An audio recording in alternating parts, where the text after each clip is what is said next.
Alors bonjour, bonsoir à tous, j'espère que vous allez tous bien. Donc nouvelle vidéo avec un début d'année plutôt énervé. Donc j'ai encore une fois mes notes qui sont juste devant mes yeux. Voilà, ce qui a quand même pas mal de choses à dire pour ce début d'année qui a été compliqué. J'ai même pas pu me remettre à faire des vidéos du coup avec tout ce qui s'est passé, hein, que ce soit en personnel, professionnel et bah, dans le monde, hein, parce que bon bah, le monde est un peu en train de cramer en ce moment, faut bien le dire. Voilà, j'ai pas publié de vidéo parce que bon déjà mon beau-père est décédé malheureusement.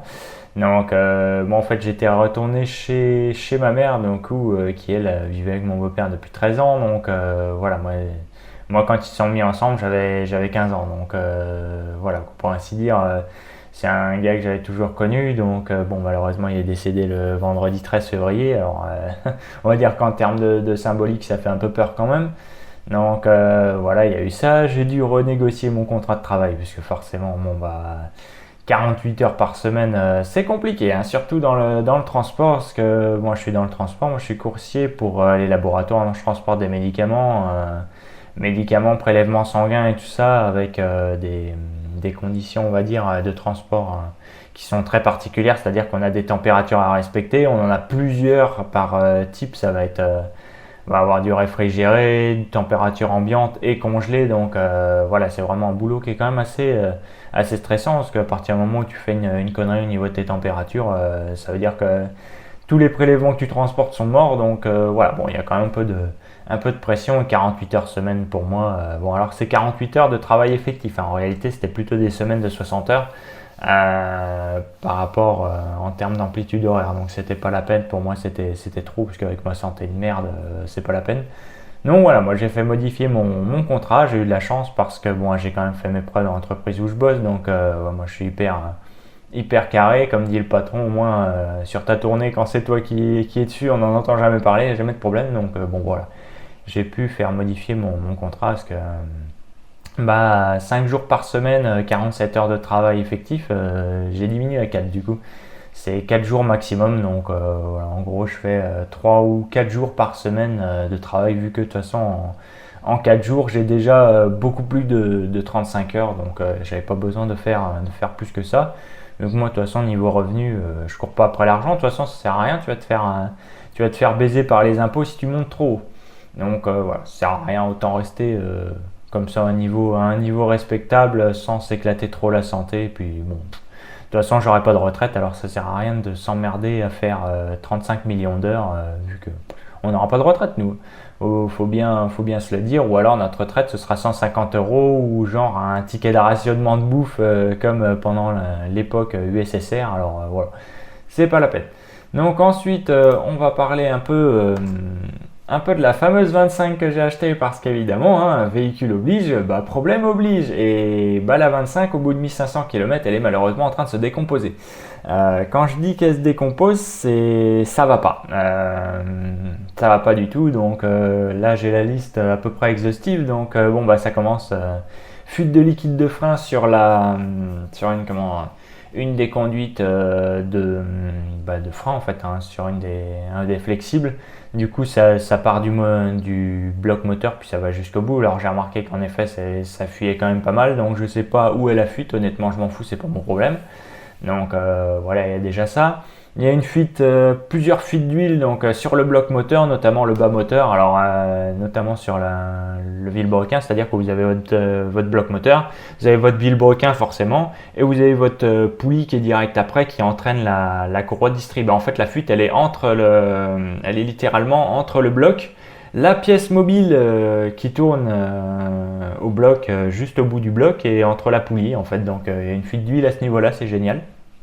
Et plusieurs fuites au niveau du bloc lui-même parce que j'ai remarqué en passant bien sous le véhicule que le bloc lui-même a été visiblement reconstitué et recollé avec du joint. Donc je sais pas quel joint c'est, mais ça ressemble à du mastic de salle de bain. Et ça, quand j'ai vu ça, ah ouais, j'avais pas vu la première fois. J'avais pas vu la première fois, mais là ça fuit vraiment pas mal. Donc de toute façon, voilà, moi je vais même pas m'emmerder, hein, clairement. C'est que quelques problèmes que la voiture a. Bon, il y a aussi un problème avec la boîte de vitesse. En gros, deuxième, quatrième, il y a un bruit de sifflement comme s'il y avait un serpent dans la boîte à faire. Alors c'est la première fois que j'entends ce bruit, surtout sur... là c'est vraiment que deux vitesses concernées, donc deuxième et quatrième. Ça le fait ni en première, ni en troisième, ni en cinquième. Et en fait c'est dès qu'on est débrayé ou qu'on embraye ou qu'on roule, le bruit est là. Donc voilà, j'ai aucune idée de ce que c'est, honnêtement je m'en fous. De toute façon le véhicule je l'ai immobilisé, hein. Avec une conduite de frein qui fuit, bon on va éviter, hein. Si on veut pas finir dans un mur parce qu'on n'a plus de frein, bon voilà. Il y a aussi eu forcément le carbu, hein, le carbu que le mécano a complètement refusé de prendre à sa charge alors qu'il aurait dû. Donc voilà, 535 euros de facture, c'est génial. Et le mec, du coup le spécialiste en carburation, hein, parce que je suis vraiment allé voir un mécano spécialisé là-dedans, comme il dit, on a fait le maximum, mais clairement, vu dans l'état où c'est, la seule solution c'est soit de retrouver carrément un carbu d'origine, vraiment le truc entièrement d'origine à foutre sur la bagnole, ou un rebuild complet. Donc, comme il dit, on a fait le maximum. Le problème est beaucoup moins grave que ce que c'était avant, mais on peut pas faire plus. Voilà, le mec il a été clair, c'est génial. Ça donne la couleur. Donc voilà, bon, il y a aussi des claquements dans la baie moteur. Donc là, je pense que c'est les supports moteurs qui sont flingués, hein. Parce que basiquement, quand on appuie sur l'accélérateur, il y a un clong. Quand on lâche l'accélérateur, un petit peu après, il y a un autre clong dans la baie moteur. Donc voilà, ça c'est les supports moteurs qui visiblement sont flingués aussi. Donc c'est génial. Ça évidemment, elle ne le faisait pas au moment où moi je l'ai essayé, hein. Tout ce qu'il y a là, en fait, elle ne le faisait pas. Mais en seulement 1500 km, il y a vraiment de quoi se poser des questions. Donc moi j'ai lancé une procédure, hein, pour un litige, hein.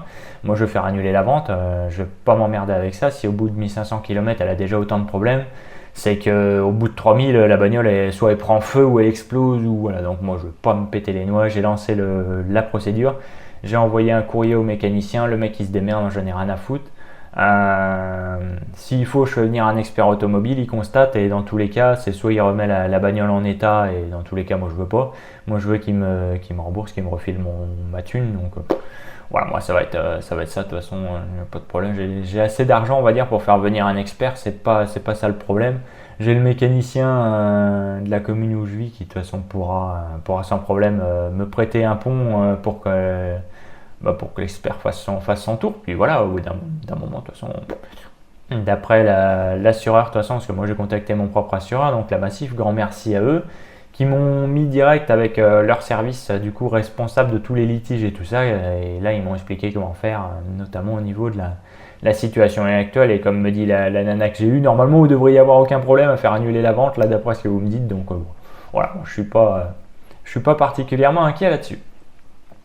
Donc maintenant, niveau projet. Alors, projet, donc là, ceux-là, je les ai mis en plus que pause, hein. C'est clairement, j'ai tout coupé, notamment la fameuse chaîne dédiée aux trucs geeks et aux bonnes affaires, parce que, vu que la culture geek, mine de rien, ça coûte du pognon, et l'inflation qu'on va se manger, ça va faire très mal, notamment cet été, hein, parce que là, pour l'instant, ça va. Pour l'instant, ça va, ça bouge pas, mais tous les indicateurs sont rouges pour mi-mai, juin, juillet, août. Croyez-moi, ça va être cramé, hein. C'est pour ça que quand je vois les gens prévoir leurs petites vacances et tout ça, croyez-moi, vos vacances, vous allez les payer très cher. J'espère que vous allez vous en souvenir bien comme il faut, hein, parce que vous avez intérêt d'en profiter. Ce sera peut-être les dernières. Donc voilà, à ce niveau-là, clairement la chaîne, j'ai tué le projet, ça sert à rien. Je me suis même pas emmerdé. Vu que dans tous les cas, ça aurait demandé à ce qu'il y ait des dépenses récurrentes forcément pour apporter du contenu, hein, il n'y a pas le choix. Donc là, clairement, c'était pas possible, alors j'ai abandonné ça. J'ai mis à la poubelle, c'est pas la peine de gaspiller du pognon là-dedans, surtout à ce qui va nous venir dans la gueule, hein, parce qu'à 2,16€ le gazout, moi ça va, je roule à l'essence, mais bon, quand même 2€ le litre d'essence, ça fait mal, quoi. La Xantia consomme pas trop, mais voilà, c'est mieux d'éviter de gaspiller du pognon de manière débile. Et de toute façon, du pognon, j'en gaspille déjà bien assez avec les daubes en termes de véhicules que j'achète. Donc on va essayer de moins stopper une hémorragie plutôt que de se vider de sang par tous les orifices. On va en boucher un, ça va déjà faire ça de moins, quoi. Et donc ensuite, là actuellement, moi je suis à la recherche d'un terrain donc assez grand avec un étang et des arbres en fait. Donc accessible facilement en véhicule pour m'y installer en partie en camping-car. Donc je ramènerai sûrement une caravane plus tard en plus, mais pour l'instant voilà où j'en suis, hein. Moi clairement je cherche ça. L'immobilier, c'est même pas la peine, hein. Quand je parle d'immobilier, c'est tout ce qui est maison et tout. Logement, c'est même pas la peine d'essayer d'investir là-dedans, c'est flingué, hein, clairement. C'est beaucoup trop cher pour ce que c'est.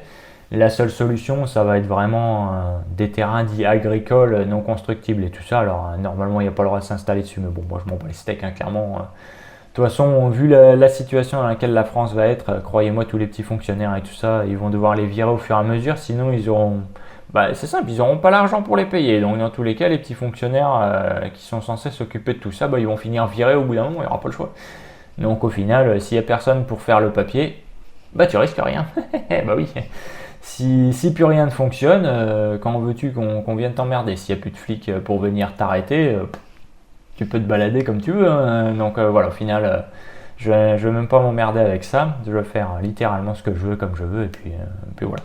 Donc à ce niveau-là, actuellement, en recherche d'un terrain, du coup un terrain correct. Le top, ce serait qu'il y ait les lecs et l'eau potable qui arrivent direct dessus. Donc il y en a, hein, mais bon, faut trouver vraiment les bonnes conditions, le bon endroit et tout ça. Mais une fois que c'est trouvé, je lance le truc et voilà. De toute façon, même par rapport au camping-car que moi j'avais l'année dernière, donc voilà, j'en ai pas parlé beaucoup, je m'en souviens pas beaucoup si j'en ai vraiment parlé ou pas. Le véhicule aurait été inadapté par rapport à ce que je veux faire maintenant en fait. Même au niveau aménagement, quand j'y réfléchis maintenant, ça ne l'aurait pas vraiment fait, le véhicule n'était pas adapté, donc là je cherche un truc plus adapté du coup par rapport à, bah, en ayant appris des erreurs que j'ai fait sur l'autre, hein. Sur l'autre, donc voilà, après c'était un très bon véhicule. Là-dessus, aucun doute, vraiment, c'était vraiment, je pense, l'un des meilleurs véhicules que je pouvais trouver dans les prix qui, moi, m'intéressaient, donc c'était 25 000, hein. Mais clairement, je pense que vraiment ce véhicule-là, c'était un très bon véhicule, ça aucun doute. Donc du coup, Fiat Ducato Autostar 525, donc avec grande soute de garage, il y avait le groupe électrogène intégré et tout le bordel, donc c'était vraiment un beau bébé, quoi, hein, pour ainsi dire, hein. Le machin, il faisait 7 mètres de long, c'était vraiment le gros camping-car, très confortable, très sain.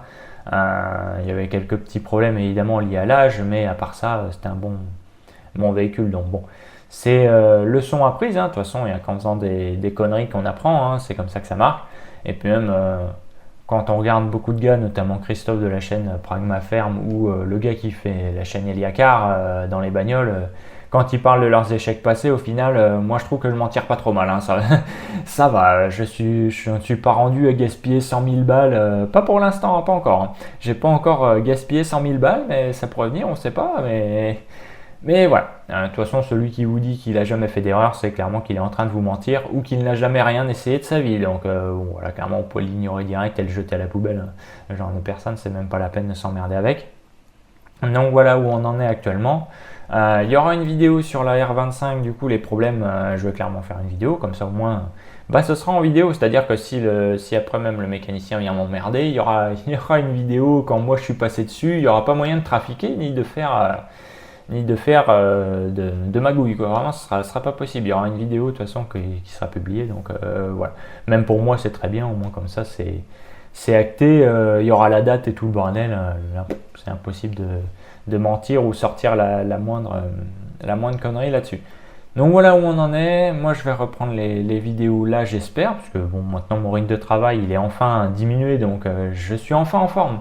Alléluia, j'ai enfin un peu plus d'énergie pour me focaliser sur ça un peu plus.